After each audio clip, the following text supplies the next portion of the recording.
8:17 de la mañana, continuamos con este Sol de los Sábados. Muy buen día para don Cristian Cabrera. Buenos días, República Dominicana. Buenos días a todos aquellos que en sintonía están con este espacio Sol de los Sábados. Miren, hoy yo quiero dedicarle algunos minutos a las elecciones de los Estados Unidos en la antesala de estas, ya que el próximo martes se realizarán. Pero antes, permítanme un minutico solamente para decir algo. La actitud del gobierno con la resolución emitida por el Ministerio de Administración Pública para que empleados del Estado tengan que presentar sus facturas de las sedes como si ellos trabajaran en las sedes, como si ellos fueran contratistas para cortar luz a otros, o como si ellos fueran muchachos demandados de las incapacidades de la gestión gubernamental en el propio ejercicio de cobranza del servicio público de electricidad. Yo creo que es una evidencia de una falencia y una evidencia de las incapacidades que tiene la autoridad en la actualidad. Y digo esto, presidente, fíjese bien de cuáles consejos usted se lleva. Usted tiene un grupo de gente ahí que está dando palos a ciegas y que está buscando excusas tras excusas para justificar sus incapacidades. Eso que Celso propuso, porque fue Celso el autor de esa propuesta, como presidente del Consejo Unificado de las Sedes, es sencillamente una pachotada. Eso no tiene peso alguno. Y bueno, le toca la canana a Sigmund, que ha salido a defenderlo, que es peor todavía, y explicando que eso es para tomar los patrones de consumo. El Estado no tiene que meterse en los patrones de consumo de nadie. El Estado no tiene que meterse en patrón de consumo de absolutamente nadie. El Estado debe plantearse la posibilidad de generar capacidad de autosuficiencia para sus propios temas. No, que yo exhorto al sector privado que lo haga. Ningún empleador tiene que meterse con lo que yo hago. Si me robo la luz, que me la corten y que me metan preso por fraude, que para eso hay una ley. Para eso está la ley de electricidad. Si yo soy ladrón de tal cosa, métanme preso por eso si me toca. O córtenme el servicio. Pero no es que yo tengo que estar presentando hasta la factura de un tío mío, si es que yo vivo en la casa de un tío pegado y él es el que tiene la titularidad del servicio. Eso es un sinsentido. Y yo no sé a quién se le metió eso en la cabeza. Y el presidente lo autoriza. Sigmund, mira, resuélveme esto. Coño, Sigmund es un profesional del derecho administrativo. Sigmund fue abogado, fundador del PRM, de lo que estaba montado en el Tribunal Superior Electoral echando pleito. Firmar él ese documento es haber tirado toda la carrera profesional que tiene por encima.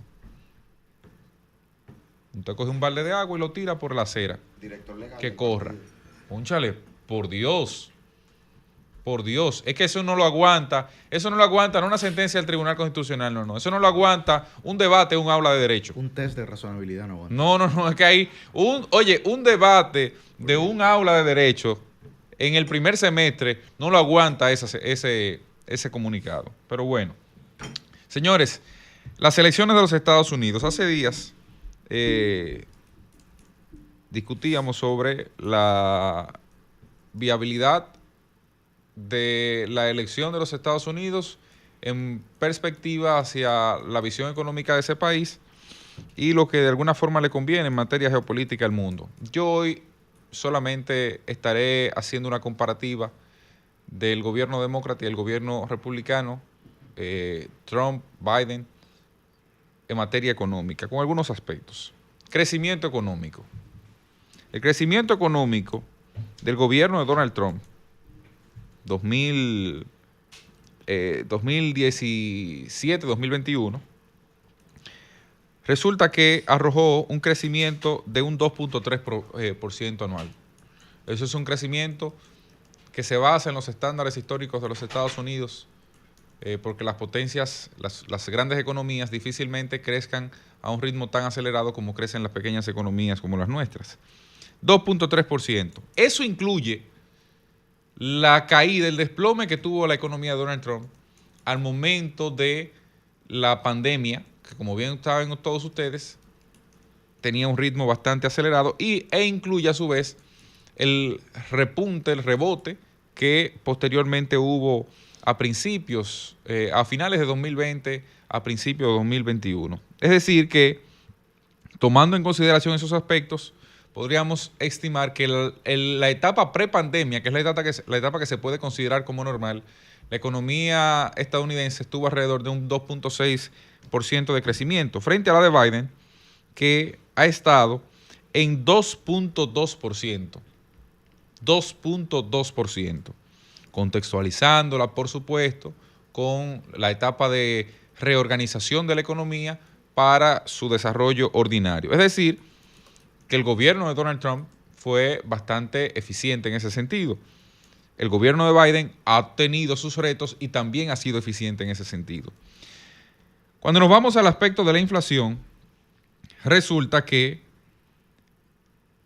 el gobierno de Biden alcanzó un máximo, ese es el pico, de 9.1, y yo creo que ha sido el peor reto que ha tenido el gobierno de Biden. De hecho, todavía hoy hay situaciones de complejidad en los Estados Unidos en ese aspecto, a un punto tal que la Reserva Federal de los Estados Unidos tomó como política monetaria tasas nunca vistas en ese país. Trump, incluso en pandemia, logró de alguna forma matizar la inflación que se había generado en ese contexto, aunque de alguna forma también fue el auspiciador de esa inflación que se generó con la liberación de tantos recursos en medio de la crisis. De manera que eso es un punto donde tanto el Partido Republicano como el Partido Demócrata tiene algún nivel de atención o preocupación en ese aspecto. Ahora, vámonos al tema de los empleos. El tema de los empleos. La gestión del presidente Trump en los Estados Unidos alcanzó una de las mejores etapas de lucha contra el desempleo que se pueden registrar. A 2020, a principios de 2020, justo antes de la pandemia, Estados Unidos había tenido una tasa de desempleo con los niveles más bajos de los últimos 40 a 50 años.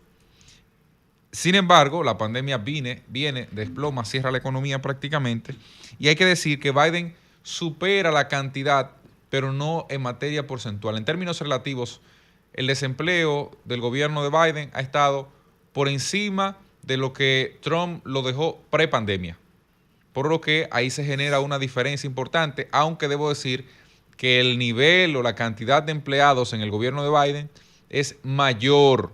Eso puede ocurrir por dos razones, porque recuérdense que cuando se mide el empleo, se mide la búsqueda activa de empleo.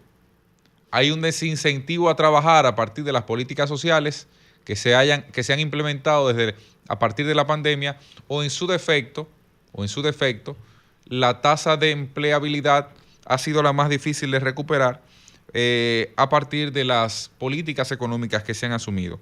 Por ejemplo, 3.5% de desempleo era la tasa existente en los Estados Unidos prepandemia en el gobierno de Donald Trump. Sin embargo, en la actualidad, el gobierno de Biden, a pesar de que al inicio de su gestión logró normalizarla en los niveles muy similares a lo que tenía el presidente Donald Trump, hoy día la tasa de desempleo está próximo al 4.5% en los Estados Unidos. Eso es mucha gente.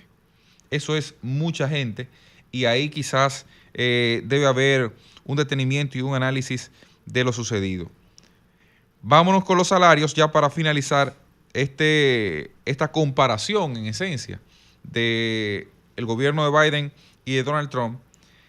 Hay que decir que el gobierno de Donald Trump durante esa gestión fue de aproximadamente el salario promedio semanal de unos $370, $375 a la semana.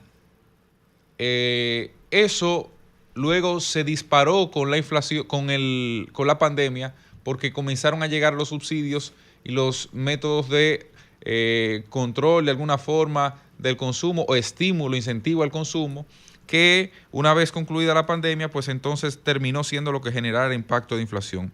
A junio de este año, el salario ha estado en $368 a la semana. Es decir, que se ha mantenido normal, pero no ha habido un ajuste lo suficientemente válido conforme a la inflación que se ha registrado en los Estados Unidos. O sea, el poder adquisitivo se ha reducido a pesar de los aumentos salariales que se han registrado en los Estados Unidos. ¿Qué quiero decir con esto? Analicemos bien en materia económica lo que conviene y no a los Estados Unidos. A fin de cuentas, la competencia ha llegado entre el Partido Demócrata y el Republicano, entre Kamala y Trump, a un punto de sorpresa. Y cuando digo un punto de sorpresa es que a esta etapa del camino nadie sabe dónde está el dinero. Si se encuentra entre los cazadores rojos o si se encuentran entre los defensores azules. Cambio y fuera.